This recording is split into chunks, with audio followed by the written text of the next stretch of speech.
Stevie and Cassidy from Cassidy Paris, welcome to Australian Musician. Thank you very much. Thanks for having us. You've just come off stage in the Fender area. How was the gig for you?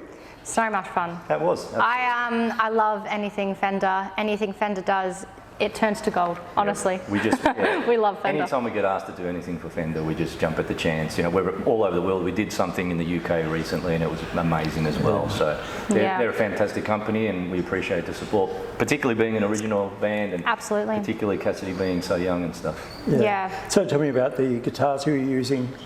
Yeah, well, both using Acoustasonics. Yeah, I was playing the Acoustasonic, and you were playing the Highway version, and I think the whole thing about that, these guitars, is that they're pretty comfortable, aren't they? Very comfortable guitars, very light, and as I was saying on stage before, it's so good as a musician to find something that's light to travel with. Yeah, that's right, exactly. And yeah, we love them. We love using them, and I just think the sound is really good as well. Yeah, they're very flexible in terms of the sound. I know there's traditionalists sometimes who would find the whole idea of playing an electric acoustic, but also winding up the distortion, you know, but it can work, you know, and you can play, as I mentioned before, you can play with a band, drums, bass, you know, the Acoustasonic Highway series. You can do it. So, exactly, it's a two-in-one, really, so that's the great thing. Absolutely, it is. As a touring musician, it's very, very good. For sure. Yeah. So Cassidy, when did the music bug bite you? The bug? I think like from me being in the womb, I had the music bug. You know, Dad's been in bands his entire life, and it was something that I was really raised on, but not something that was forced on me. And that's something that I always like to say, because, you know, I've got a brother and he's into AFL footy and taken a completely different route to me, but I've always loved music. I remember getting my first Fender Squire. Absolutely. And absolutely loving it. Like, I couldn't keep my hands off the guitar. I would play guitar until, like, you know, my fingers were bleeding. It was a great experience, and it was great to grow up with Dad and having him as a guide and mentor. Yeah. So tell me about the Grown Up, Cassidy. You've had an album released already? Yeah. Well, you're the first Australian artist to be signed to Frontiers Music, which is a really, you know, decent label in overseas in Italy, and like you have bands like Def Leppard and stuff on the same label, and Whitesnake, and so it's just a huge buzz, huge accomplishment. Yeah, it was a huge thing for me in particular. Frontiers was, you know, a record company that I always looked up to when I was younger. There were bands from, you know, Paul Lane. We've had a great relationship with Paul Lane.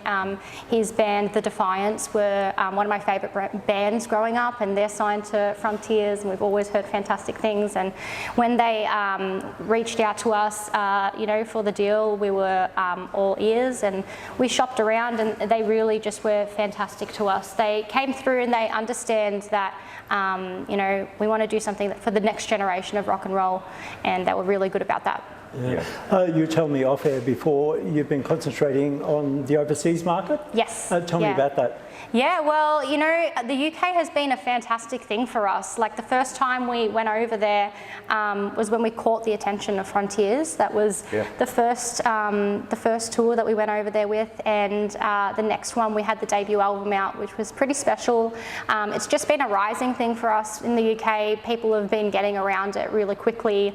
The word's been spreading super fast. Yeah, I mean, you're 22 right now, but you've been touring for ages. I mean, we've been when you were in high school, you were in Japan. When you were in year 8, United States in year 9, and then we decided to try and have a go at the UK market. I think it's going to be your 6th time there, so there's been a lot of work put into it. But last year was your first headline tour, and that was almost, I think it was 25 days. And that was insane. It was amazing, wasn't it? It was incredible to see so far away from home. You know, that's like a different world over there. On the first show we did, we sold it out, and the merch almost fully sold out in the first night. So we were blown away by the support, and we always have been, so far from home too. Yeah, it was 4 times that we ordered more merch. So like, that's an amazing like thing in itself. So like, you know, something like about 380 t-shirts, which is just amazing. I've been playing in bands forever. That's pretty good. And we've got another headline tour coming up, And we'll be looking hopefully at about 500 this time, so it's great, it really is. Yeah, this time's pretty special as well because every single time we go over, it seems like there's something different for Europe and the UK to offer us. Like this time we're actually doing mainland Europe, so we're going to Italy, we're going to Spain.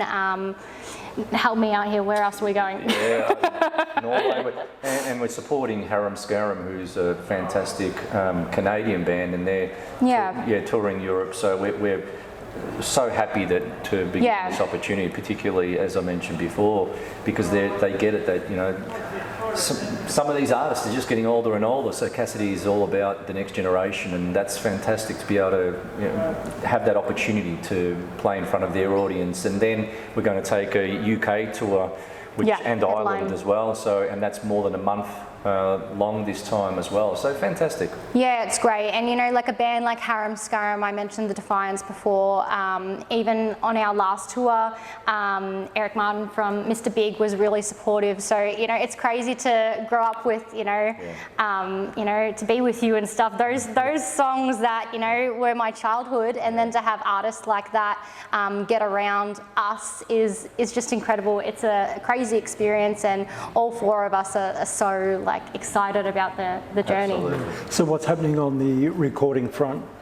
On the recording front, well, recording is officially Finished for us at the moment, which is pretty crazy. We've been hard at work writing, recording, getting everything happening for the second album, and that's going to be released mid this year. So that's another very exciting accomplishment for us. We're feeling very grateful. Worked really hard. I think we submitted something like about 20-25 demos, and I think the top 12 or 13 got chosen, and it's just another step up, I believe, as well. I mean, obviously I'm dad, but from the outside, I think we've really raised the bar as well. So it's just, it's really good and very exciting. Yeah, and there's a bunch of people, I feel like, with the whole Cassidy Paris thing that have gotten on board. We've had the opportunity to work with Paul.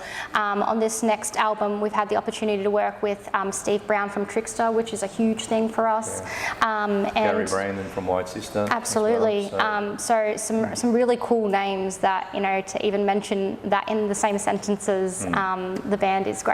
Absolutely. Yeah, and before you head overseas, I believe you've got a gig coming up in Melbourne? We do. We're playing on the 28th of March, Friday the 28th of March at the Leadbeater Hotel. So that's our big gig for, it's called the Bon Voyage Show. So that's before we go. We're not going anywhere officially, but we're heading off to the UK and mainland Europe and Ireland. So it's pretty special, and we're really psyched for that one. Well, Cassidy and Stevie, thank you for your time, and we wish you well. Thank you so much. Thanks for your time. Thanks, guys.